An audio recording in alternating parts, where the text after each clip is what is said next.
everyone, and welcome to the Legend of Donkey Kong Country. My name's Cody. And I'm Fu. And here's a little chumpy crocodile. Yeah, so that's a claptrap.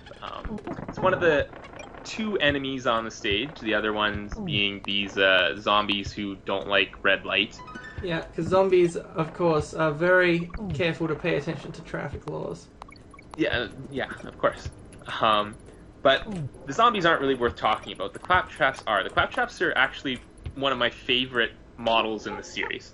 And they're going to follow us through the rest of the Donkey Kong games. Oh, your light's gone. You're okay. Yeah. I like them because they're reflecting good game design principles to really contrast what we saw in the minecart level. So the claptraps are the first enemies that we've seen that interact with the Kong's abilities in a specific way. In general, the claptraps can't be killed from the side. You can't roll into them, you can't cartwheel into them, you have to jump on them. And that seems really trivial right now because this level totally allows you to move vertically as much as you want. I'm trying to get used to the... So you told me between episodes that you can, if you roll, you can jump mid-air. Yes, and I'm sort of trying to get used to the rhythm of that. And once you do, it sort of it like doubles the length that your jump can go. So yeah, it's pretty critical. As long as the roll animation is still going, then you're free to jump. So you like can just see there, he was basically across the pit before his jump even started. Yeah, it just takes a bit of practice.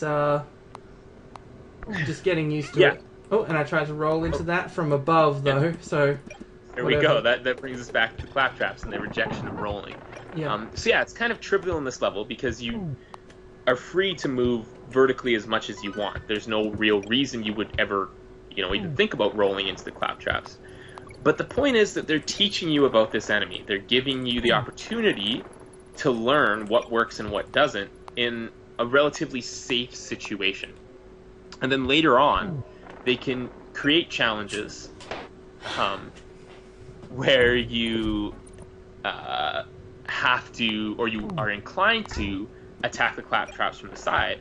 But at that point, you'll already know how they work, and you'll know that you have to come from the top. Right. And this is, this is a sort of classic good game design thing. What was that? That was a bad jump off that tire. It's a classic good game design thing where you sort of, from visual recognition, you can sort of tell, I guess, what the enemy is going to be, what the enemy is going to be like. Just like, because I already knew just from seeing that crocodile, I should not try and roll into it. And yeah, I think that's, exactly. That's the kind of thing where you see, like in Zelda games and that kind of thing, you'll see enemies that are like, oh, well, he's got... this is the obvious example for bosses and that in The Legend of Zelda. He's got a big glowing eye. How do we defeat him?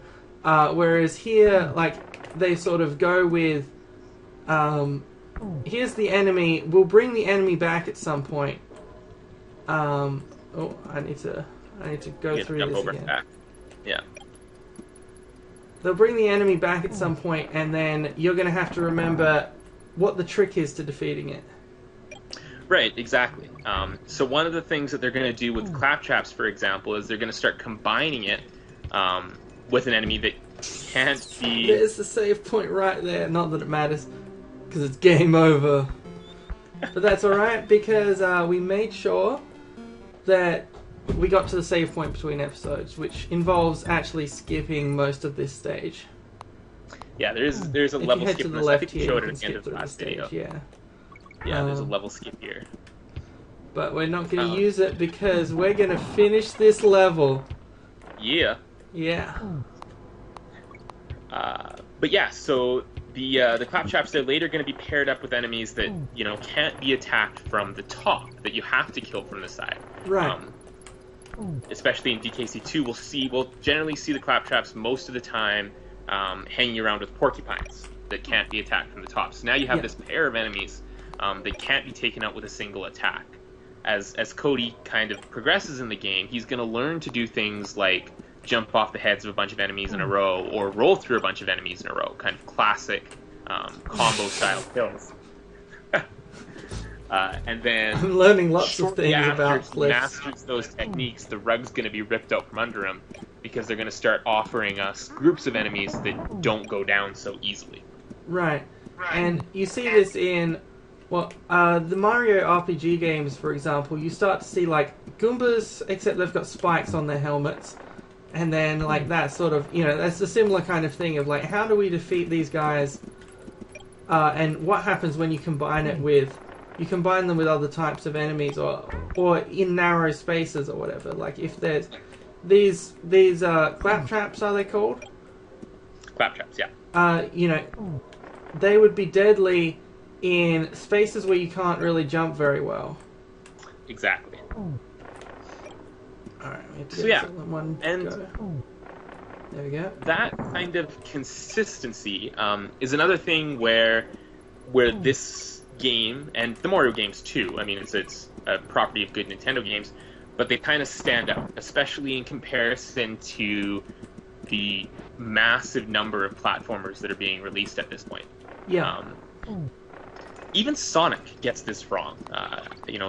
I have a lot of good things to say about Sonic games, but one place where they definitely screw up is the way in which they design enemy models. As you go from level to level in Sonic, they do a good job with the backgrounds and the music and everything like that of establishing flavor for their worlds. But they bring the enemies into that equation. They have it so... It's too slow. So that the enemies in the grass world look like grass enemies, and the enemies in the oil ocean look like oil ocean enemies. Yeah. And you don't really have time to learn how these particular units work, because they're just throwing them at you again and again and again, new enemies in every level. Yeah. So you can't create these same sort of design challenges we're talking about, because you don't have that expectation about how the model really should work. Yeah. Like, good game design, which we're defining as basically the not... It makes him jump up in the air when he's already, like, hovering over a cliff when he gets hit. Yeah. We're defining basically as not the Minecraft... Minecart, not Minecraft. Yes, not the Minecraft is very good game design, Yeah. We never said anything besides that. Yeah. But, like, the problem with the Minecraft levels, as is with Battletoads, which is sort of infamous as a, like, just kind of obnoxious game, where, is that you just have to learn based on dying 30 times. There's no way to learn through just being good at the game's mechanics, because it's all, like, split second... It's coming up in half a second. What are you going to do? Things that you need to have already known. Sorry, I'm talking, but I'm concentrating at the same time. Good. No, yeah, no. You're almost at the end. That's awesome. Yeah. So I think the genre that I think kind of comically gets called massacre these days. Games like I Want to Be the Guy, for example. You're there. Try to take of that kind of issue where you know what's coming. You have to die 30 times. Yeah. And if that's what you sign up for, if you know what you're getting into and you want that experience, that's one thing. But when that's kind of mistaken for a skill testing sort of gameplay, that's when I have a problem with it. Because it's not skill. I mean, I guess memorization is a skill, but it's not the same kind of skill that a good platformer wants to evaluate.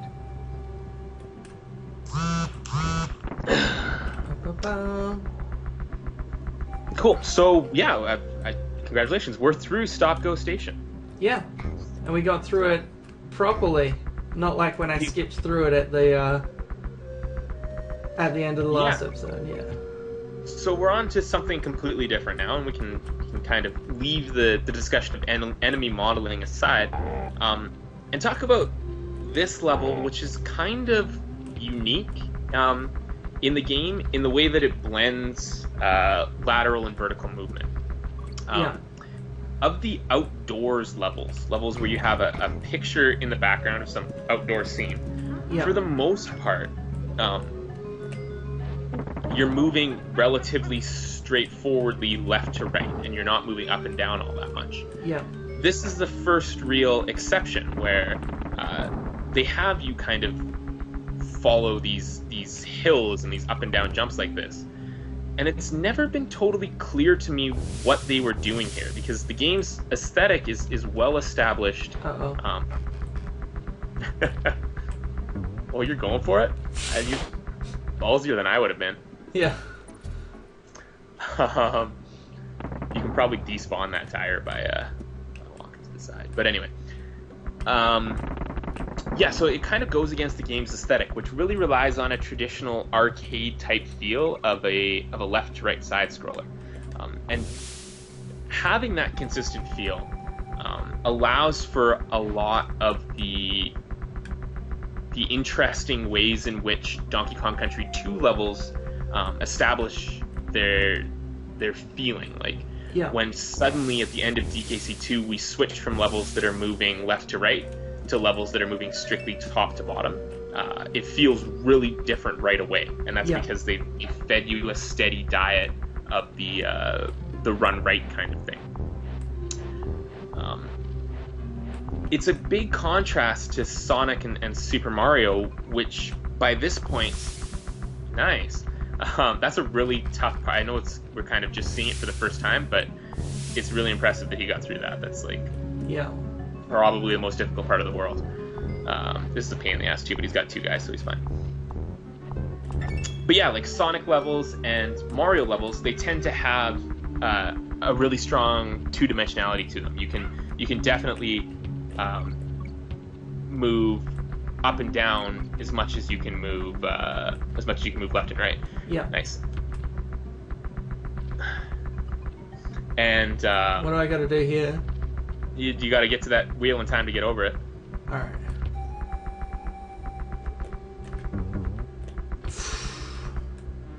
Nice. I don't want to touch that. That's a trap. Yeah. Okay, Donkey Kong celebrating. You want to go back and save? Yeah. That sounds like a good plan. You know, I had a lot more to talk about in that level, and you beat it far more quickly than I expected you to, so we'll just have to bank some of that stuff and come back to it later. Yeah. Well, let's see what else we've got. We've got Cranky's Cabin. Should we visit? You should always visit Cranky. Like, I know that you're not really going for the secrets here, but the crafty croctopus corners his crock of collectibles in Coral Hairbrush. I reckon Ramby the Rhino could open that. See, Rampy's a good name for a rhino. Yeah, better than Winky the Frog, which I'm still hung up about. Like, he doesn't wink. I don't know why he's called Winky the Frog. Alright, and here we go with the boss, who is the most annoying enemy we've encountered in this run so far, which is these bird things. Yeah, there's the bird enemies and the bird bosses are going to be so constant and so annoying in Donkey Kong Country 1 and 2 that we're never going to see them again in Donkey Kong Country 3. Good. But for now, we have to put up with them. That went very well. Yeah. But that was Neki, and he has been defeated. Neki, more like Daddy. Okay, so remember that when you open this this world, you're going to be stuck there. Oh, too late. I was going to see how much gamer lore you have learned, but now you got to play Vulture Culture.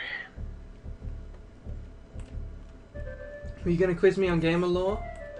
Well, you already failed. Oh.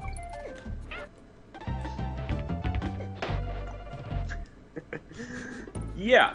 So, now we're on World 3. We're going to see a lot more projectiles going forward, and this is our kind of first encounter with that. Oh, well done. There's a lot of birds in these games, both friendly and foe. and they all tend to spit things. In fact, in the video that I made that kind of led to this collaboration, I was talking about this, and I talked about how Squawks, the parrot, spits coconuts, and there's Right. some surprise as to whether or not these things are coconuts. I guess I don't actually know what they are. The point is that they're going to be a constant annoyance from now on. Yeah. They are annoying. I don't like Yeah. them already. What? Huh? But this is World 3. I'd say probably overall it's a little bit more forgiving than World 2. It's very nice looking. It's very pleasant. You get these forest scenes. It kind of starts to take on a Return of the Jedi kind of feel after a while. Oh, are we gonna find Ewoks? Kind of. You'll Are there see gonna what be happens. stormtroopers in the forest? There are not going to be stormtroopers in the forest. There's only ever going to be lizards. And birds, apparently. And birds, yeah. And yeah, so we're introducing another enemy model here with the mini neckies. When we're talking about, oh, there you go, secret found. I did that on purpose. We're talking about how you can kind of judge. Oh, we got a platform multi-hit enemy. based on your ability to recognize enemies later on. So we said that a lot of problems with games, including Sonic, but especially all those like Disney and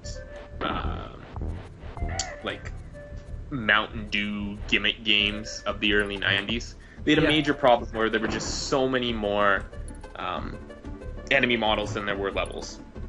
And it's kind of fair to say, or at least it's a good metric to say, that you can judge, or you can get a good baseline for judging a platformer based on the ratio of enemy models to the number of levels. So it always disappoints me a little bit when a new model is introduced. I'm like, is there another way you could have done this?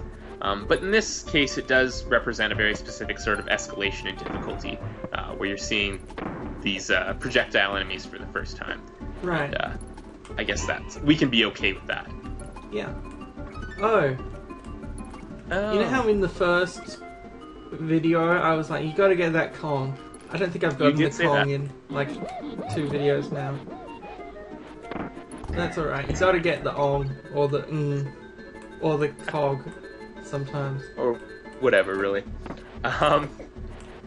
Yeah, like we mentioned, the Kong doesn't actually count towards your score at all. The only thing that does is whether or not you enter rooms. Even like completing the bonus mini games doesn't have an effect on your ultimate score. As long as you walk into the bonus room, your count is having achieved what you need to. Right. Oh. So you are. What were you gonna say? I was gonna say, you are seeing those patches on the ground, those like dry grass patches, I guess. Those are places that you can break open, either with a sufficiently strong landing or Donkey's ground pound. I do that on purpose too. It's part of my cunning plan. Part of the cunning plan. Oh, we got a save point though, I think. Oh no, is this the start? Nope, this is you were 80% at least 80% of the way through the level there, so you're good to go. This is you are in the middle of one of those another long sections where you can't save though, so every life does kind of matter here.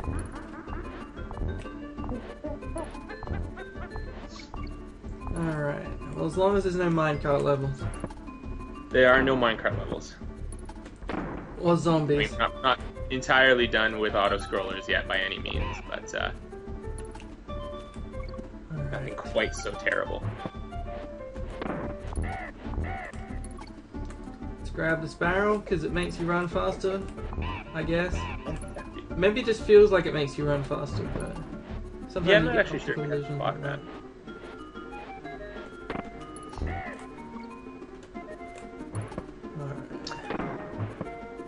Yes, you're gonna notice. Fell for it again. quite a few barrel sections throughout this world. Yeah.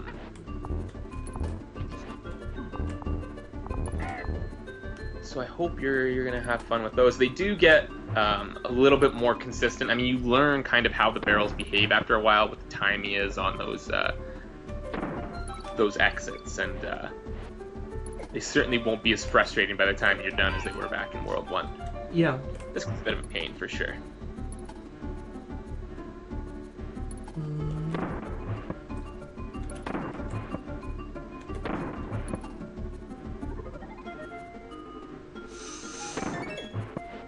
Got that AUG.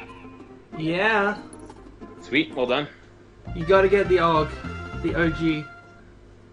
The OG, I suppose, yes. Alright, well, So we're it's gonna... 1994. I don't know if anybody's actually used the term OG yet. Yeah. Alright, well, we're gonna end the episode here because this is approximate length that we seem to have our videos at.